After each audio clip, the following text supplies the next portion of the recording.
বাজার থেকে আজ বেশ কিছুদিন পরে অনেকটা গাংমৌরলা নিয়ে আসা হয়েছিল। সেই দিয়ে আজ বানিয়েছিলাম গাংমৌরলার সর্ষে ঝাল। এর জন্য প্রথমেই মাছগুলোকে কেটে পরিষ্কার জলে ধুয়ে নুন হলুদ মাখিয়ে রেখে দিয়েছি।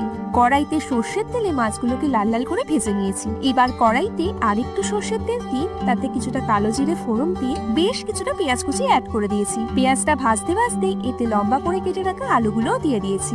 সবটা ভালো করে ভেজে এতে অ্যাড করেছি হলুদ গুঁড়ো আর লঙ্কা গুঁড়ো। অল্প একটু জল দিয়ে মশলাটা ভালো করে কষিয়ে স্বাদ মতো নুন দিয়ে দিয়েছি। এবার পরিমাণ মতো জল আর কটা চেরা কাঁচা লঙ্কা দিয়ে গ্রেভিটা ফুটতে দিয়েছি বেশ কিছুক্ষণ। আলুটা অর্ধেক সিদ্ধ হয়ে গেলে এবার বেশ কিছুটা সর্ষে বাটা গ্রেভিতে অ্যাড করে মিশিয়ে নিয়েছি। ঝোলটা ফুটতে শুরু করলে এতে ভাজা মাছগুলো অ্যাড করে আবারও কিছুক্ষণ ফুটিয়ে নিয়েছি। নামানোর আগে কটা চেরা কাঁচা লঙ্কা আর সামান্য কাঁচা সর্ষের তেল ওপর থেকে ছড়িয়ে দিয়েছি। ব্যাস রেডি গাংমৌরলার সর্ষে ঝাল। কাঁচা লঙ্কাটা স্ম্যাশ করে মাছ আর আলু দিয়ে ভাতটা মাখিয়ে খেলে যা লাগে না।